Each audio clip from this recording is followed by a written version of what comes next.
ఓం సమర్థ సద్గురు శ్రీ సాయినాథాయ నమః. శ్రీపాద శ్రీవల్లభ స్వామినే నమః. 11వ అధ్యాయం.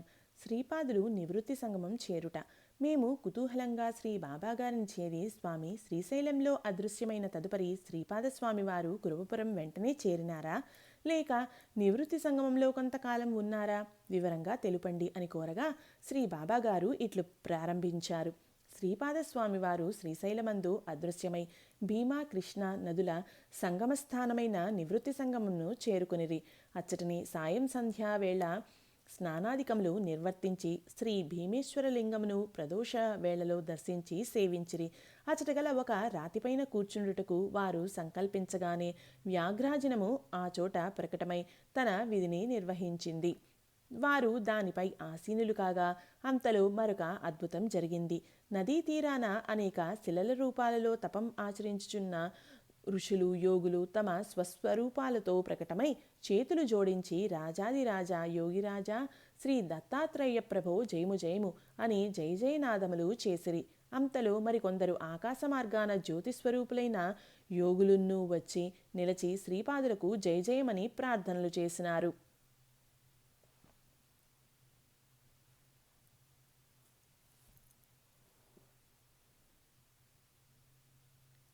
వారందరికీ శ్రీపాద శ్రీవల్లభులు అభివందనములు ఒనరించుచు, మహాత్ములారా, తపోధనులారా, మునిపుంగవులారా, వేలాది సంవత్సరములుగా తమ యొక్క తపఫలితములను లోక కళ్యాణమునకై దారపోయిచు ఈ ప్రపంచమును శక్తివంతముగా చేస్తున్న ఘనులు తమరందరూ. ఇప్పటి వరకు తమరు బ్రహ్మానందానుభూతిలో లయమై పరమాత్మయందే నెలకొని ఉన్నారు. ఈ కలియుగ మానవ సహజములో ఏర్పడిన అజ్ఞానపు వాతావరణమును క్రమంగా జ్ఞానదీప్తితో నింపుటకై నేను చేయబోవు కృషికి తమ యొక్క సహకారము కూడా ఆవశ్యమయ్యున్నదని పలుకగా వారందరూ, ప్రభు, మా వలన ఏ విధమైన సహకారము అవసరమో నిర్దేశించిన ఎడల తప్పక మా వంతు సహకారమును అందించగలమని అందరూ పలికిరి. మహాత్ములారా, ఈ కలి ప్రభావమును నిర్జించగల శక్తి, తగ్గించగల శక్తి ఒక్క సద్గురువునకే కలదు. కావున జన్మరాహిత్యమును పొందిన తమరిని జన్మబంధములో పడమని కోరను. కానీ తమరు ముక్తులుగానే ఉంటూ ఏ వ్యక్తికి ఏ వ్యక్తితో సంబంధం ఏర్పడినచో ఆధ్యాత్మిక సాధనలో అతడు ఒక అడుగు ముందుకు వేయగలగడో పరికించి తెలుసుకొని ఏదో ఒక కారణంగా ఆ వ్యక్తుల కలయికకు కృషి చేసి వారి మనసులలో గురుభక్తికి ప్రేరణ కల్పించండి. అదృశ్యంగానే ఉంటూ తాము తరించుచు ఇతరులు తరించుటకు మార్గము సుగమం చెయ్యండి. ఈ ఉపకారం వలన మీ తపశ్శక్తి పెరుగుతుంది గాని తరుగదు. ఇదియే నాకు వలసిన సహకారం అని పలికిరి. మునులు, ఋషులు, తాపసులు, యతీశ్వరులు ఒక్కసారిగా ఆశ్చర్యానందములతో, శ్రీపాద శ్రీవల్లభ, ఏమి నీ కార్యదక్షత, ఏమి నీ దివ్య సంకల్పము, ఇంతవరకు మాకు అటువంటి యోచన కలుగనే లేదు. నీ కృప అపారము స్వామి. మా తపశ్శక్తిని ఈ విధంగా ఉపయోగపెట్టు ఉపాయము తెలిపి మమ్ము కృతార్థులను చేసితివి అని అందరూ జయ జయధ్వానములు చేసినారు.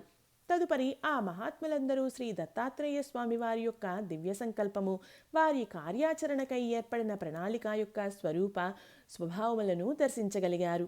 ప్రపంచంలో ఎక్కువగా దుర్జనులు ఉన్నను వారికి శిక్షణ గరుపుటకు సజ్జనులు కొద్దిమంది అయినా చాలు. సత్యమునకుండు శక్తిని ప్రదీప్తం చేయునప్పుడు అసత్యము రూపు మారిపోవుచుండునని శాస్త్రం తెలుపుచున్నది. ఒక్క సూర్యుడే ప్రపంచమంతటికీ వెలుగులు విరజిమ్ముతూ జీవజంతువుల సృష్టికి సహకరిస్తున్నాడు. శ్రీ దత్తాత్రేయ స్వామి తాను ఒక్కడే ఈ కలిమాయను తప్పించి ప్రపంచ మానవాళిని మార్చగలడు. కానీ మనపై దయతో తన దివ్య ప్రణాళికలో మనలను భాగస్వాములుగా చేయుట ద్వారా మనకు దత్త సేవభాగ్యాన్ని కల్పిస్తున్నారని పరిపరి విధముల కొనియాడి వారందరూ కార్యోన్ముఖులగుటకు నిర్ణయించుకొని అంతర్ధానం అయినారు. శ్రీస్వామివారు ఆ రాత్రికి అక్కడే విశ్రమించి మర్నాడు ఉదయమే తిరిగి స్నానానుష్ఠానములను తీర్చుకొని సమీపమునందున్న కృష్ణా గ్రామమునకు చేరుకున్నారు. కృష్ణానదీ తీరాన ఏర్పడి ఉన్నందున ఈ గ్రామం పేరు కృష్ణగా వెలసింది. అనేక మంది బ్రాహ్మణ వంశముల వారు ఆ గ్రామంలో నివసిస్తూ నదీ స్నానములు, అనుష్ఠానములు ఆచరించుటకు వీలుగా గృహములు ఏర్పరచుకొని ఉన్నారు. శ్రీ స్వామివారు ఒక బ్రాహ్మణ గృహము వాకిట నిలిచి హరహర మహాదేవ శంభో శంకర అనుచు శివనామోచ్చరణ గావించిరి. ఆ నాదములోని శ్రావ్యత గంభీరతలకు ఆనందము కలిగి లోపలున్న గృహస్థుడు బయటకు వచ్చి చూడగా ఇంటి ముంగిట ముగ్ధమోహనాకారుడు సుందర సుకుమార తేజోవిలాసుడు దండకమండలదారుడు జటాధరుడు అయిన ఆ బాలయోగీశ్వరుని దర్శించి కొంతసేపు నిశ్చేష్టులై అట్లే నిలిచెను. ఇతడు బ్రహ్మ తేజస్సు, విష్ణు వర్చస్సు, శివుని తపోశక్తి అన్నీ కలబోసినట్లు ఉన్నాడు. ఏమని సంబోధించాలో తెలియక సాక్షాత్తుగా తన్ను పరీక్షించుటకు శివుడే వచ్చినట్లు భావించుచు తేరుకొని ఆర్య స్వాగతం, లోనికి దయచేయండి. మధ్యాహ్నవేళ భిక్షకై మా గృహమునకు వచ్చిన సాక్షాత్తు పరమేశ్వరులే తమరు అని ప్రార్థన చేయగా శ్రీస్వామి ఆర్య, నేను సాధారణ భిక్షకుడును మాత్రమే అనుచూ ఉండగా ఆ గృహయజమాని ప్రవర చెప్పుకొని సాష్టాంగ ప్రణామంను ఆచరించి శ్రీస్వామి వారిని చేయి పట్టి లోనికి తోడ్కొని పోయి యథావిధి ఉచితాశ్రమను ఇచ్చి అర్ఘ్యపాద్యములు ఇచ్చి అర్చన చేసెను. తదుపరి ఇట్లు ప్రార్థించెను. మహాత్మా, సాధారణముగా మధ్యాహ్న సమయంలో అతిథి రూపంలో ఎవరు వచ్చినా వారు దత్తస్వరూపులని శాస్త్రవాక్యం. అందున తమరు యోగీశ్వరులు. నన్ను నా వంశమును తరింపచేయుటకై విచ్చేసిన పరమేశ్వరులో లేక దత్తాత్రేయులో నేను తెలుసుకోగలిగిన వాడను కాను. ఈ కించిత్తు సేవాభాగ్యం ప్రసాదించుట నా పూర్వజన్మ సుకృతమని స్తుతించి నా శ్రీస్వామి వారికి విస్తరివేసి సకల పదార్థములు వడ్డింపచేసి వారు భుజిస్తుంటే వీవనతో విసురుతూ సేవించెను. శ్రీస్వామివారు ప్రసన్నులై అతనిపై అపార కృపను వర్షింపచేశారు. వారి కుటుంబం వారందరినీ అనుగ్రహంతో వీక్షించినారు. తదుపరి ఆ గృహస్థు శ్రీస్వామివారి పేరు అడిగి తెలుసుకున్నారు. శ్రీపాద శ్రీవల్లభులనగానే అతనికి సంతోషానికి మేరలేదు. వారి శ్రీపాదం తమ గృహం పావనం చేసినందుకు. ఆ రోజు సాయంకాలమందు శ్రీస్వామివారి అనుమతితో ఆ గృహస్థు తోటి బ్రాహ్మణులందరినీ తమ ఇంటికి ఆహ్వానించి సత్సంగ సమావేశమును ఏర్పరచెను. అందరి వంక చూచి శ్రీస్వామివారితో ఆయన ఇట్లు పలికెను. స్వామి, మేమందరము వేద విధులను అభ్యసించి అందరకు శుభకార్యములు నిర్యాణానంతరము కార్యములు అంటే అపరకర్మలు చేయించు పురోహితులము. కానీ ప్రత్యేకముగా మోక్ష సాధన కొరకు ఏ విధమైన కృషియు చేయలేకున్నాము. అందరూ సంసార పోషణ కొరకు మాత్రమే కృషి చేయుచున్నాము. ఇటువంటి మాకు సులభమైన సాధన మార్గం ఏదైనా తమ వంటి మహాత్ములే సూచించగలరని తమరిని ప్రార్థిస్తున్నామని విన్నవించెను. శ్రీస్వామివారు క్షణకాలం కన్నులు మూసి తల పంకించుచు ఇట్లు ప్రారంభించిరి. ఆర్యులారా, వేద పండితులారా, పురుషార్థ సాధనలో మీకు తెలియంది ఏమున్నది? ధర్మ, అర్థ, కామ్య, మోక్ష సాధనాది నాలుగున్నూ పురుషుడు సాధించవలసినవే. తమరు నిత్యము చేయు పురోహిత వేద విధులనే వివేకముతో నిర్వర్తించినచో తమరికి వైరాగ్యం అన్నది కర్తలామలకమే. ఏలననగా అది అనుభవజ్ఞానముగా ఇంతవరకు గుర్తించలేదు.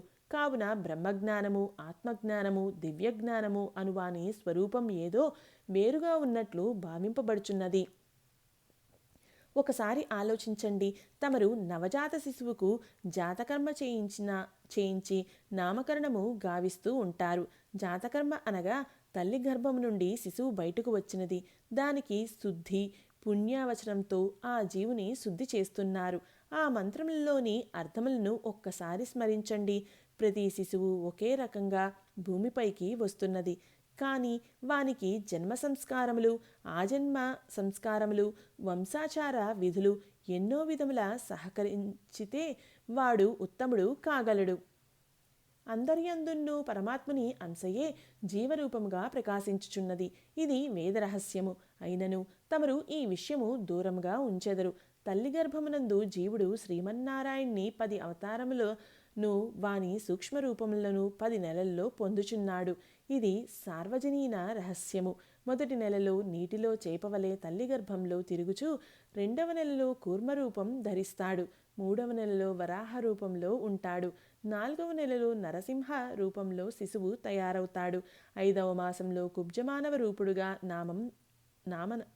వామన రూపం ధరిస్తాడు. 6వ మాసంలో అనాగరిక మానవ అంటే పరశురామ రూపంలో ఉంటూ 7వ మాసంలో నాగరిక పురుష రూపం అంటే శ్రీరామ లో శిశువు శిశువు ముక్కు, కన్నులు, తీరు తేటగా తెలుస్తుంది. 8వ నెలలో పూర్ణ పురుష రూపం, 9వ నెలలో బుద్ధిస్వరూపుడై బుద్ధావతారం, తన పూర్వకర్మలు, భవిష్యత్ కర్మలు అన్నీ తెలుస్తూ ఉంటాయి. భగవంతునికి చేతులు జోడించి ప్రార్థిస్తూ ఎన్నెన్నో జన్మలైనాయి, ఇకపైన జన్మ వద్దు తండ్రి అంటూ ప్రార్థిస్తాడు.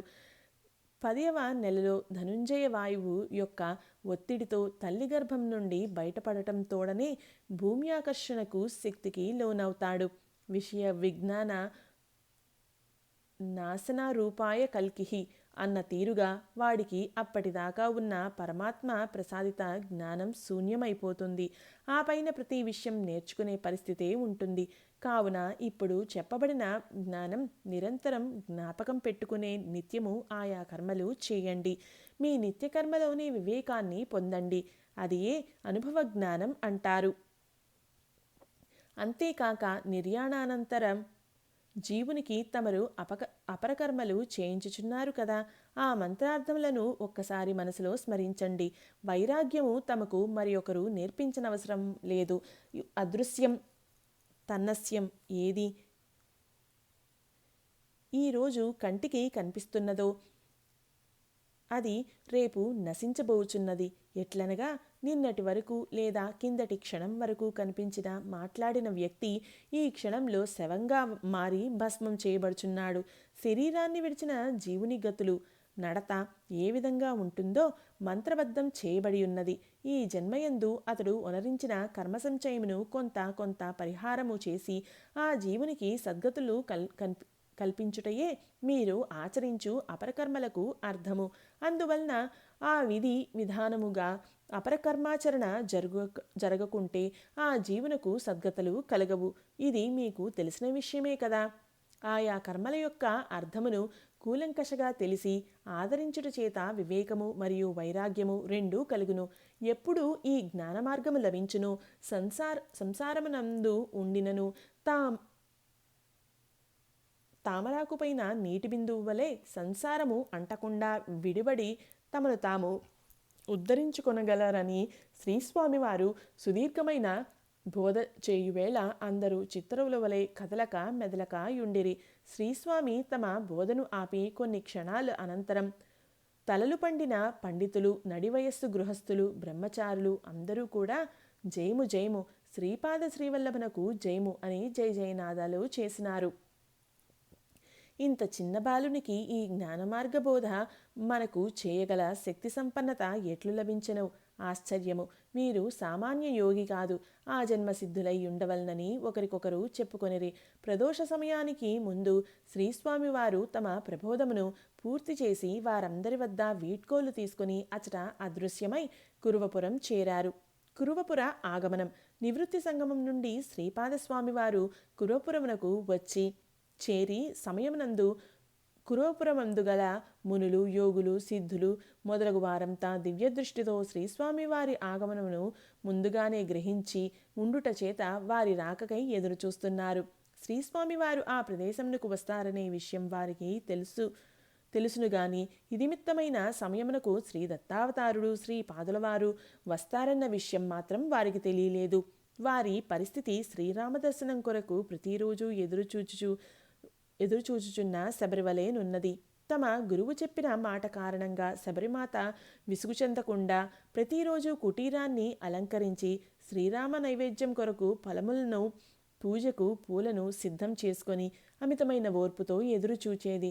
ఆ ఎదురుచూపు నిరీక్షణలే కాకుండా శ్రీరామనామ స్మరణే తపస్సుగా మారి చివరకు శ్రీరామ దర్శన భాగ్యం మరియు ఆయన అనుగ్రహాన్ని పొందింది ఆమె. మునులు, యోగులు, సిద్ధులు అంతా వారి నిత్య సాధనానుష్ఠానములను ఆచరిస్తూ శ్రీ స్వామివారి రాకకై నిరీక్షించసాగారు. అందరి మనసుల యందు శ్రీ స్వామివారు త్వరలో రానున్నారు అనే స్థిరమైన భావన కలిగింది. కానీ శ్రీపాదస్వామివారి రాక దైవరహస్యం అగుట వలన కాల నిర్ణయం మాత్రం వారి దివ్యదృష్టి లేదా భవిష్యత్ దర్శనముకు అందలేదు.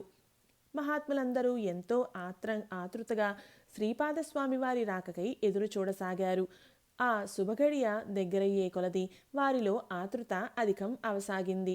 శ్రీస్వామివారి రూపం వారి వారి మనోఫలకములందు గోచరించగా అంతటి అందమైన రూపాన్ని ప్రత్యక్షంగా దర్శించుట కొరకు వారంతా ఉవ్విళ్ళూరసాగారు. ఈ విధమైన ఆతృత ఆశలతో వారు ఎదురుచూచుచు శ్రీస్వామివారు ఆసీనులగుటకు విశ్రమించుటకు వీలుగా ఒక రాతి బండను ఒక చెట్టు నీడలో ఏర్పాటు చేసినారు. అంతలో అకస్మాత్తుగా ఒక వ్యాఘ్రాజినము వారు ఏర్పాటు చేసిన రాతిబండపై ప్రత్యక్షమైనది. ఉన్నట్లుండి కనపడిన పులి చర్మమును చూచిన వారందరూ శ్రీ దత్తస్వామి వచ్చు సమయం ఇదే అని జాగరూకులై భక్తి శ్రద్ధ వినయములతో లేచి నిలబడి జై గురుదత్త జై గురుదత్త అనిన్ని మరియు శ్రీస్వామి వారిని అనేక విధములుగా ప్రార్థించసాగిరి. శ్రీపాద శ్రీవల్లభ స్వామి అచట ప్రత్యక్షమై తన గురించి ఏర్పాటు చేసిన ఆ రాతిబండపై కూర్చుని అందరినీ సాలోకనంగా చూచారు. అందరూ శ్రీస్వామి వారికి నమస్కరించి పల పుష్పాదులను సమర్పించినారు. పవిత్ర కృష్ణాజలాలతో పాదాభిషేకం చేసినారు. వారందరినీ ఆశీర్వదించి శ్రీపాదస్వామి వారితో మీరంతా ఈ పవిత్ర క్షేత్రంలో మా రాకకై ఎదురు చూస్తూ మీ తపోసాధనల వలన ఈ ప్రదేశం యొక్క పవిత్రతను మరింత వృద్ధిపరిచినారు. ఇది కలియుగం. అందువలన మీరు మీ రూపములను అదృశ్యంగా ఉంచి మీ సాధనలను కొనసాగించండి. ఇతరకు అరుదెంచు మానవుల మనోభావములను మీరు శుద్ధి చేసి వారి యందు సద్భావన ప్రేరణ కలిగించండి. వారిలో జ్ఞానప్రదీప్తమును గావించండి. లోక కళ్యాణ కార్యము ఈ విధంగా చేయండి అని వారితో చెప్పి వారు సమర్పించిన వాటి నుండి 2 ఫలములు స్వీకరించి విశ్రమించినారు. ఆ మహాత్ములతో పాటు ఆ ఫల పుష్పాదులు సమస్తం అదృశ్యమైపోయాయి. మరుసటి రోజు ఉదయం శ్రీపాదుల వారు నదిపై నెమ్మదిగా అడుగులు వేయుచు యువతలి ఒడ్డునకు రాసాగిరి. అత్యంత ఆశ్చర్యకరంగా శ్రీస్వామివారి పాదం మోపు ప్రదేశమందు ఒక కమలం ఉద్భవించసాగింది.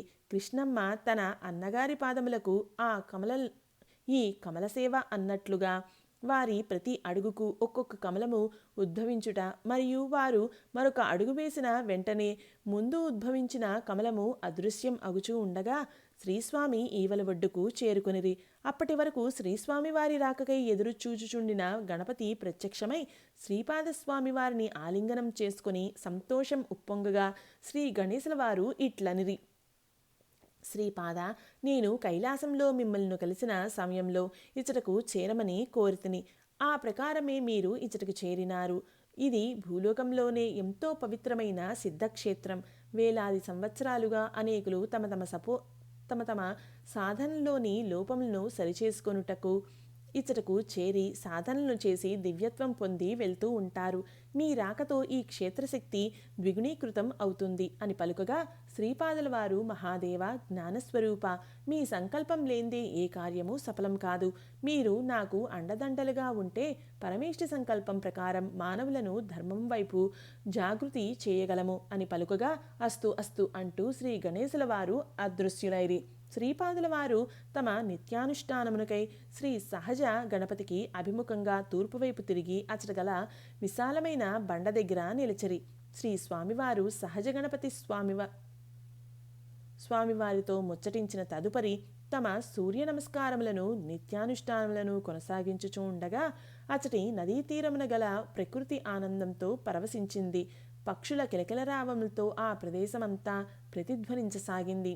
భూమాత పులకించి తనను ఉద్ధరించుటకు సాక్షాత్ దేవదేవుడు మరల భూమిపై అవతరించినందులకు వాతావరణం అంతా ఎంతో ఆహ్లాదకరంగా మారిపోయింది. సకల పక్షి జంతు సంచారములతో ఆ ప్రదేశమంతా కలకలలాడింది. నిత్యానుష్ఠానమును ముగించుకొని నది ఒడ్డుకు చేరి నిలబడి నలుదిశలా చూచుచూ ఏవో సైగలు చేసి ఆకాశం వంక, ఒకసారి భూమి వంక, ఒకసారి చూచి చిరునవ్వుతో తల ఊపుతూ ముందుకు నడవసాగారు. దగ్గరలో గల రావి చెట్టును చూచిరి. శ్రీస్వామి అచటగల ప్రదేశమంతటను కలియజూచి కూర్చునుటకు అనువుగా ఉన్న ఒక బండను వీక్షించగా అది రావి చెట్టు నీడకు శ్రీ స్వామివారి సంకల్పాన్ని అనుసరించి చేరింది. వారి మనోభావాన్ని అనుసరించి వ్యాఘ్రాజీనము ఆ రాతిబండపైకి చేరగా వారు దానిపై ఆసీనులయ్యారు. అంతలో అచటగల విషనాగులు, క్రూరమృగములు, సాధన చేయు యోగులు, మహాత్ములు, ఋషులు, మునులు, సిద్ధులు శ్రీస్వామివారి సన్నిధానమునకు చేరుకొనిరి. శ్రీపాదస్వామికి వారందరూ నమస్కరించి వారి ఆశీస్సులను పొంది అనుగ్రహ భాషణమునకై వేచియుండిరి. శ్రీస్వామివారు ముందుగా అచటకు చేరిన క్రూరమృగములను విషనాగులను చూచి, వాటితో మీరు నా దర్శనమునకు గుప్తముగా రావలసింది. మీరు ఈ విధంగా వచ్చిన ఎడల నా కార్యక్రమమునకు ఆటంకం కలుగుతుంది. అందువలన మీరు ఇచ్చటకు చేరువారలకు ఎటువంటి అసౌకర్యము కలిగించరాదు అని ఆజ్ఞనిచ్చారు. అటులనే అచ్చటకు చేరిన మహాత్ములతో మీరు మీ సాధనలను కొనసాగించండి. మీకు సకల శుభములు చేకూరుతాయి. సద్గురుని అనుగ్రహం ఎల్లవేళలా మీకు ఉంటుంది అని అన్నారు. పంచదేవ పహాడ్ గ్రామమునకు పోయి భిక్ష చేసి మరల నదీ తీరమునకు వచ్చి కొలది సమయం రావి చెట్టు నీడను విశ్రమించి వెంటనే కురోపురమునకు చేరుకొనిరి. శ్రీపాదుల వారి లీలలు అనంతములు. వారి దర్శన భాగ్యమే ఒక లీల. శ్రీస్వామి వారి దర్శన మాత్రమునే కర్మధ్వంసము జరుగును. సహజ గణపతి వెలిసిన స్వయంభూ క్షేత్రమిది. శ్రీ మహాగణపతి సంకల్పానుసారము శ్రీపాదుల వారు తమ లీలలను జరిపించు ప్రదేశముగా ఈ పంచదేవ పహాడ్ గ్రామ శివారు ప్రాంతమును తమ నెలవుగా చేసుకుని అనేకానేకమైన లీలలను జరుపుటకు, తద్వారా మానవులను ధర్మ మార్గమునందుకు నడిపించుటకు వారు సంకల్పించిరి అని శ్రీ విఠల్ బాబా గారు తెలిపి, శ్రీపాద శ్రీవల్లభ స్వామి వారు కార్తీక పౌర్ణమి రాత్రికి నివృత్తి సంగమంలో ఉండి బహుళ పాడ్యమి నాడు శ్రీ క్షేత్ర కురువపురం చేరినారు. బహుళ విధేయనాడు సహజ గణపతి నెలకొన్న ఈనాటి శ్రీక్షేత్ర శ్రీవల్లభాపురం పవిత్రమైన భూమిపైన అడుగుపెట్టినారని తెలుస్తున్నది. ఈ పుణ్యభూమిపై ఇప్పుడు కూడా అనేక మంది యోగులు అదృశ్యంగా తమ తపస్సులను కొనసాగిస్తూనే ఉన్నారు. అందువల్లనే ఈ క్షేత్రంలో ఎవరైనా అసభ్యంగా కానీ అధర్మంగా కానీ ప్రవర్తించితే వాళ్లకు ఆ మహాత్ములే శిక్షలు వేస్తారు. మనం వాళ్లను తిరిగి ఏమీ తిట్టనక్కరలేదు. వాళ్ల కర్మ మాత్రం వాళ్లను శిక్షించేటట్లుగా ఆనాడే ఏర్పాటు చేయబడిందని చెప్పారు. శ్రీ బాబాగారు మన కళ్ళెదుట తప్పు చేసిన వారిని కూడా క్షమిస్తున్నారు అంటే ఇదే దానికి మూలసూత్రం అన్నమాట. పైవాళ్లు సర్వం గమనిస్తున్నారు. వారికి ఇవ్వవలసిన అనుభవం వారికిస్తారు అని కాబోలు అనుకున్నాం మేము. కానీ బాబాగారి క్షమాగుణం యొక్క వైభవం ఈ మధ్యనే నాకు అవగాహనకు వచ్చింది. అదేమిటంటే తప్పు చేసిన వ్యక్తి ఫలానా అని తెలిసి కూడా శ్రీ బాబాగారు, ఓ దత్తాత్రేయ స్వామి, ఈ తప్పు వలన వానికి కలుగు దుఃఖమును పాపమును నివారించు తండ్రి అంటూ ప్రార్థన చేస్తున్నారు. మనలను కూడా అట్లు చేయమని ఆదేశించినారు.